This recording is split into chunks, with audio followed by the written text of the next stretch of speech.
Shalom saudara-saudariku yang diberkati oleh Tuhan dimanapun kita berada.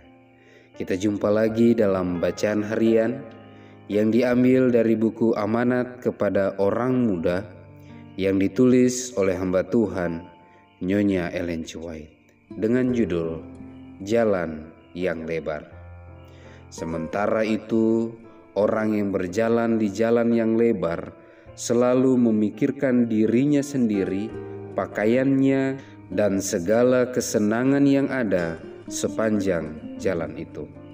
Mereka memuaskan hatinya dengan tertawa tergelak-gelak serta bersukaria, dan tiada memikirkan kesudahan perjalanan itu, yaitu kebinasan yang kekal yang ada pada ujung jalan itu. Tiap-tiap hari mereka menghampiri lebih dekat kepada kebinasaannya. Meskipun demikian, mereka itu terjun makin lama makin cepat. Aduh, alangkah ngerinya hal ini kelihatan kepada saya. Saya melihat pada jalan yang lebar ini berjalan banyak orang yang padanya tertulis mati bagi dunia ini. Penghabisan segala perkara sudah dekat, biarlah engkau juga bersedia. Mereka sama saja seperti orang yang sia-sia yang ada sekelilingnya, kecuali sedikit rupa sedih yang saya lihat terdapat pada wajah mereka. Percakapan mereka itu sama saja seperti orang-orang yang bersukaria dan tiada memikirkan apa yang ada sekelilingnya. Tetapi kadang-kadang mereka itu menunjukkan dengan perasaan puas kepada tulisan-tulisan yang ada pada jubahnya, menarik perhatian orang-orang lain supaya menuliskan yang serupa itu pada jubahnya. Mereka itu berjalan pada jalan yang lebar, tetapi mengaku dirinya sebagai orang yang berjalan pada jalan yang sempit itu. Semua orang yang ada sekeliling mereka itu berkata, "Tidak ada perbedaan di antara kita. Kita semua serupa. Kita berpakaian dan berbicara serta bertindak sama." Kepada saya sudah ditunjukkan persamaan di antara sebahagian orang yang memeliharakan hari Sabat dengan orang-orang dunia. Aduh, saya melihat bahwa itulah satu kehinaan kepada pengakuannya, satu kehinaan bagi pekerjaan Tuhan. Mereka membohongi pengakuannya, mereka kira bahwa mereka itu bukanlah seperti dunia, tetapi sebenarnya mereka serupa dengan dunia dalam soal pakaian, dalam pembicaraannya dan perbuatannya, sehingga tiada lagi perbedaannya. Saya melihat mereka itu menghiasi tubuhnya yang papa dan fana itu, yang pada segenap waktu bisa dijama oleh jari Tuhan Allah dan ditidurkan atas balai kesengsaraan.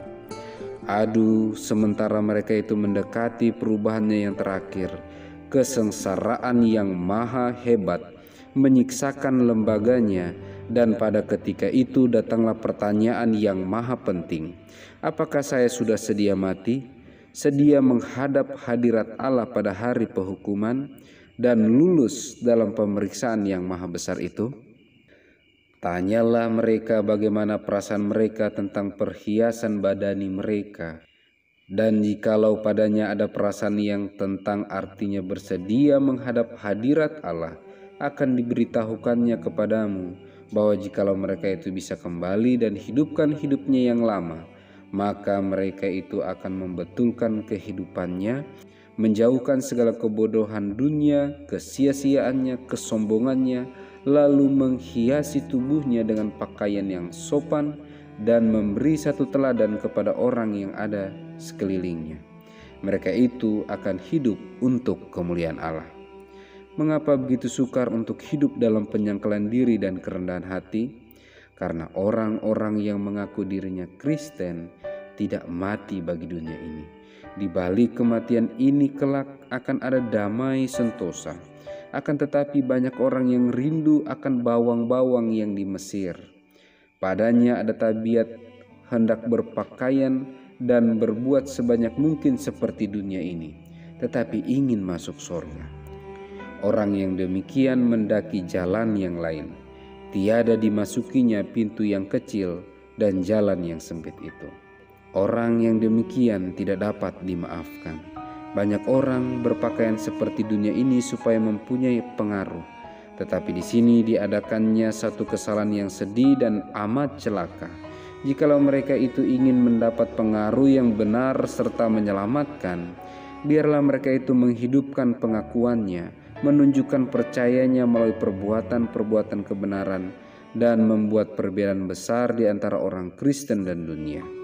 Saya melihat bahwa segala perkataan, pakaian, dan perbuatan harus mempunyai arti bagi Tuhan. Maka satu pengaruh yang kudus akan tercurah atas semuanya, dan semua orang akan kenal bahwa mereka itu bersama Yesus.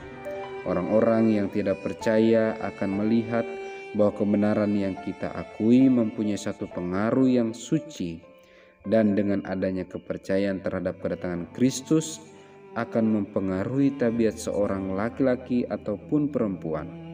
Jikalau barang seorang ingin supaya pengaruhnya bermanfaat bagi kebenaran, biarlah mereka itu menghidupkan kebenaran itu, dan dengan demikian menurut teladan yang rendah hati itu. Demikianlah pekabaran firman Tuhan pada saat ini. Mari kita berdoa. Ya Tuhan Allah Bapa kami yang bertata dalam kerajaan sorga, pekabaran firman Tuhan pada saat ini kami dapatkan menegur, menemplak kami, bahwa kami perlu mengikuti contoh teladan yang Tuhan kami Yesus Kristus telah teladankan bagi kami. Berjalan dalam kerendahan hati, dalam roh penurutan dan ketaatan kepada hukum Tuhan, dan kiranya dengan pertolongan Tuhan saja kami dijauhkan dari mengikuti perkataan, tingkah laku, bahkan cara berpakaian sekalipun yang dunia tonjolkan dalam kehidupan. Sehingga dengan pertolongan Tuhan saja kami bisa berjalan menurut apa yang Kau pandang baik.